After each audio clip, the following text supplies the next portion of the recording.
포스트 모더니즘이라고 그러죠. 근대를 탈피하자. 왜 그러느냐면 근대에 이르기까지 절대적인 진리를 찾지를 못한 겁니다. 물론 교회도 못 찾았고 일반 사회학에서도 세속적인 학문에서도 절대 진리를 찾지 못했기 때문에 그럴 바에야 우리 다 해체해버리자. 그래서 탈근대라는 말은 근대 사상에서 해체하자. 다 해체해버리자. 그래서 교회도 해체하고 국가도 해체하고 이념도 해체하고 전부 다 해체하자는 것이 현대인들에게 지금 침투해 들어온 암균일 뿐만 아니라 오늘 교회 안에도 그 무서운 암균이 아주 급속도로 지금 퍼져나가고 있다는 사실을 아마 우리들이 잘 알 겁니다. 그래서 이 무서운 질병은 서구교회를 몰락시켰고 미국을 비롯해서 지금 한국교회를 완전히 몰락시키기 위해서 이 병균은 열심히 지금 작동하고 있습니다.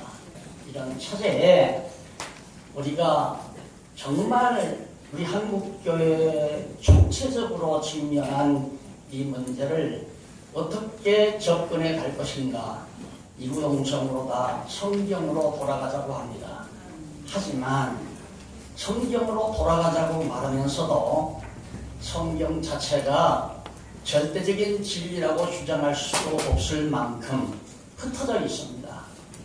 이러다 보니까 바로 신학적으로 근소설이라고 하는 무서운 하나의 이론 체계가 교회 안에 들어오다 보니까 그로 인해서 WCC 운동이라든가 또 아니면 역시 종교다원주의라든가 이런 사상들이 다 성경을 성경대로 정리하지 못한 결과에서 와진 겁니다.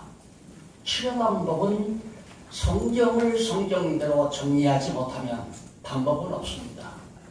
교회도 다 망해야 되고 모든 이념도 사상도 다 흩어져야 됩니다. 그러나 하나님께서 성령 감동으로 주신 하나님의 말씀은 이대로 문서 조각지로 남을 수는 없습니다.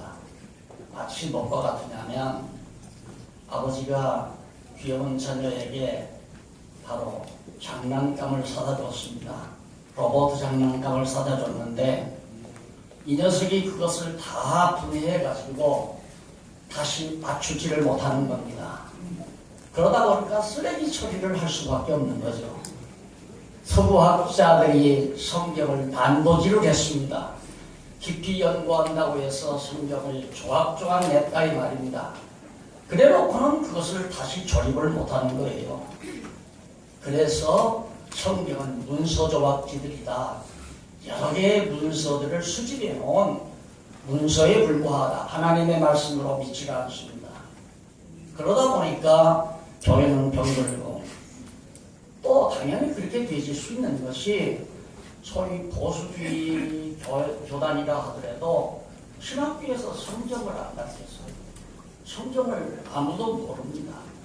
목사님들이 성경을 모르고 목회를 합니다. 목사님들이 성경을 모르고 성도들의 영혼을 치료하고 성도들의 영혼을 먹인다고 하는 이런 역사가 우리 근대사에서 이루어져 오는 거죠. 그러다 보니까 들어봐도 같은 성경을 가지고 10명의 목사님이 다 각각 딴 나팔을 불어댑니다. 그러니 어느 것이 옳겠습니까? 그러다 보니까 문서는 하나님 말씀이 아니다라고 결론 내리는 것이 미련한 자들이 할 수밖에 없는 그런 처지에 도달을 했다.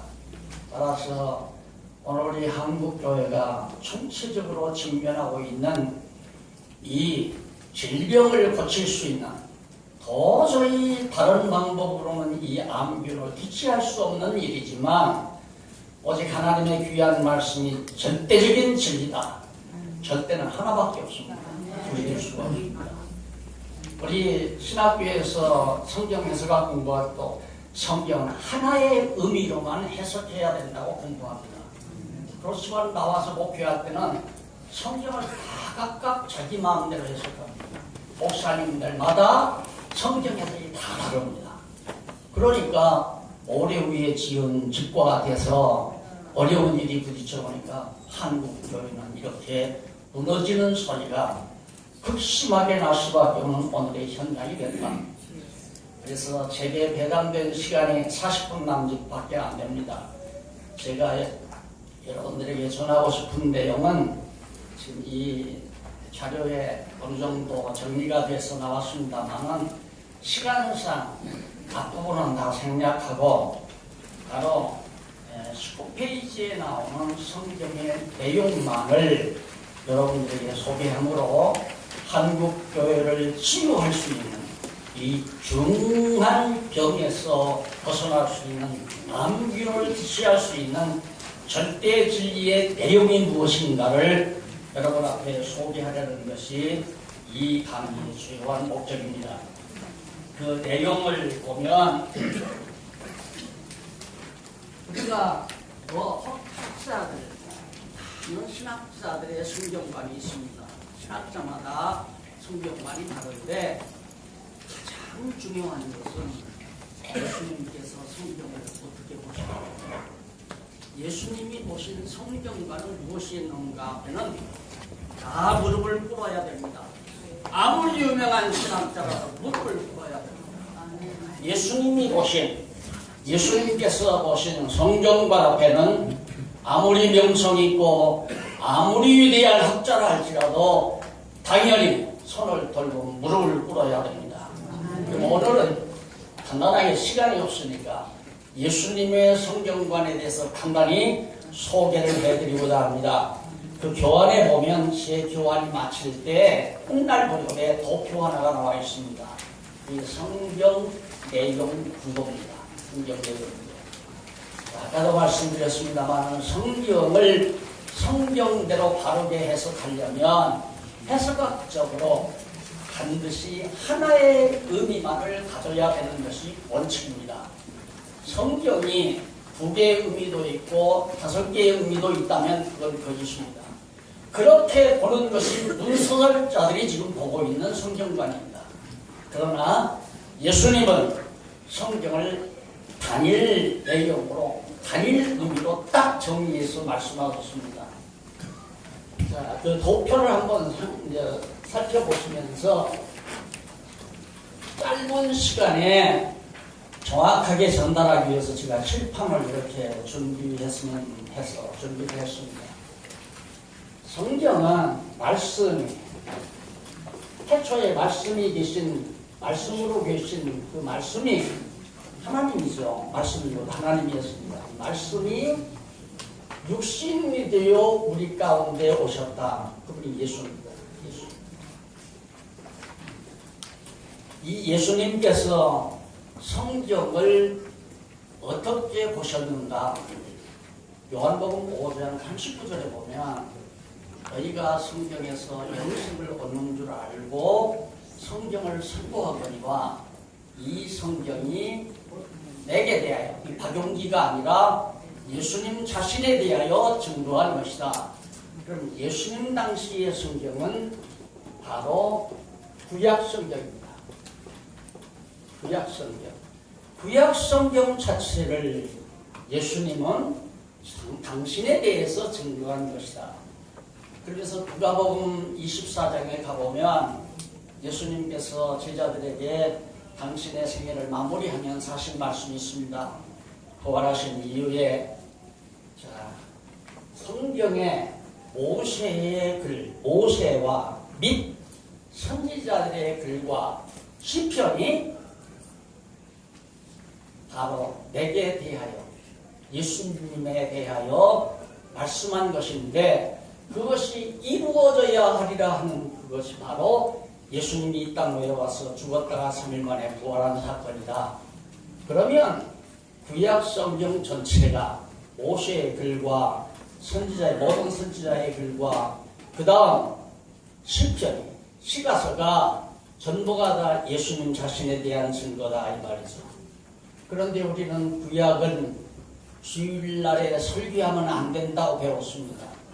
구약은 절대 설교하면 안 된다. 그러니까 주일날에는 바로 신약 성경만 설교해야 된다고 신학교에서 귀가 부러지도록 배운 내용입니다. 하지만 예수님은 구약 성경이 당신에 대해서 증거한 것이라고 해놓고 또 그 다음 말씀하기를 부활 승천하기 직전에 예수님께서 제자들에게 이렇게 말씀합니다. 너희들은 예루살렘 떠나지 말고 사도행전 1장 8절 나가보면 나오죠. 떠나지 말고 내가 약속한 것을 기다리라. 성령을 기다리라고 말하죠. 그래서 오순절날 성령이 임하죠.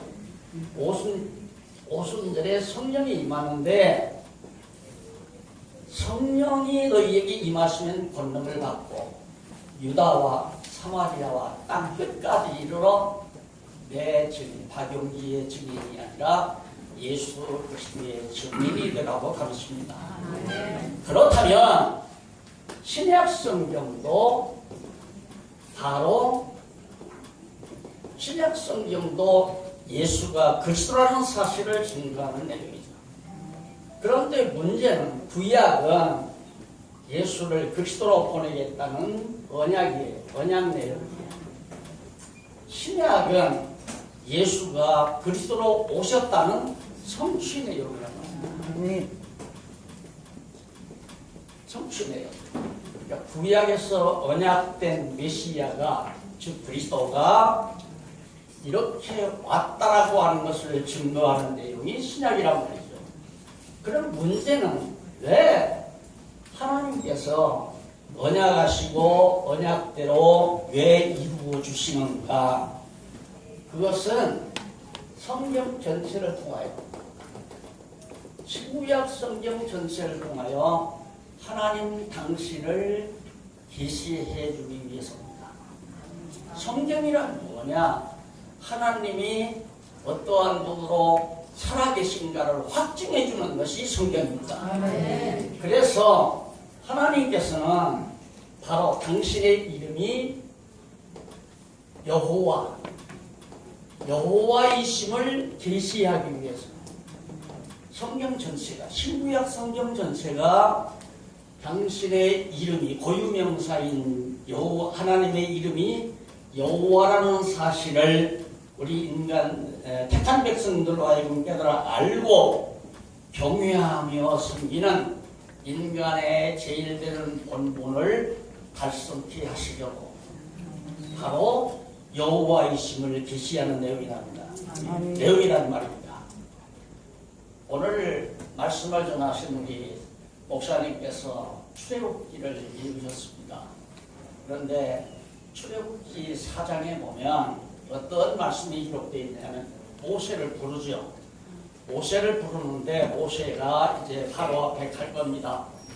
그러니까 내가 백성들에게 뭐라고 얘기를 해야 됩니까? 그럴 때 하나님께서 모세에게 모세야 내가 지금까지 너희 조상 아브라함과 이삭과 야곱에게는 하나님으로는 알려줬다. 전능자임으로는 알려줬다. 하지만 여호와로는 아직 알려주지 않았다.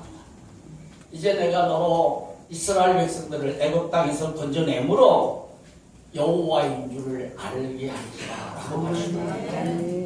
그러면 하나님께서 출애굽기에서 지금 모세를 불러가지고 이스라엘 민족의 역사를 이끌어가는 이유가 여호와임을 알게 하기 위해서란 말입니다. 모세가 죽기 전이에요. 신명기 6장에 가보면 모세가 이렇게 얘기합니다. 하나님께서 모세에게 말씀합니다. 4장에 가보면 너희는 지나간 일들을 깊이 상고해봐. 지난 날의 일을. 자, 하나님께서 그동안 사람을 지으시기 이전부터 인간을 지을 때부터 모세가 지금 살고 있는 모압 평지예요. 광야다 지나서 이스라엘 백성들을 데리고 모압 평지 요단강 건너가기 직전에 지금 있는 때란 말입니다. 신명기가. 이때까지의 일을 살펴봐라. 어느 신이 어떤 신이 이런 신이 있었느냐? 물론 천지만물을 창조한 것도 마찬가지지만 노아 홍수가 일어난 것도 그렇고 저 갈대아 굴에서 아브라함을 불러내서 이렇게 자손이 번창해가지고 다른 민족에게서 너희들을 끌어내가지고 지금 복지 땅 가나안으로 인도하는 신이 이 땅에 없지 않는가.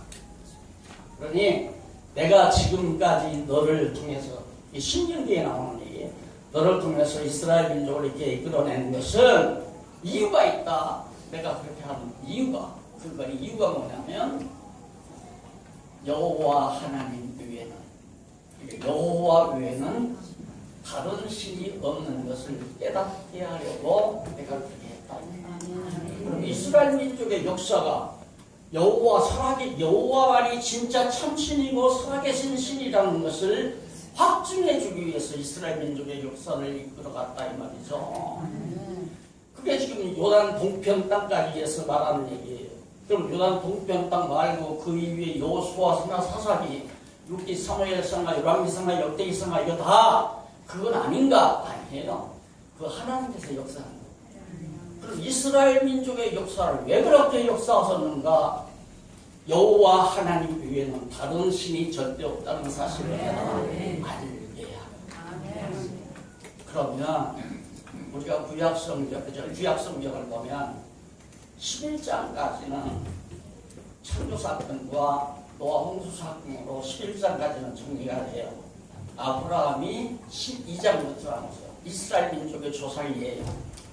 그럼 창세기 12장에서부터 이스라엘 민족의 역사가 에스더서에서 끝났는데 12장에서부터 에스더서까지의 모든 역사의 목적이 무엇이었는가? 예, 여호와 하나님을 계시해서 오직 여호와 한 분 외에는 없다. 그래서 이 계시를 통해서 하나님의 존재를 확성시키려는 겁니다. 문제는 다 신학을 공부하셨겠지만 우리 전통 신학이 신존재 증명을 못해요. 로만 캐토릭이 말하고 있는 철학적 존재 증명은 나오는데 그건 문제투성이란 말입니다. 그거 가지고는 하나님이 계시다 안 계시다 말할 수 없어요.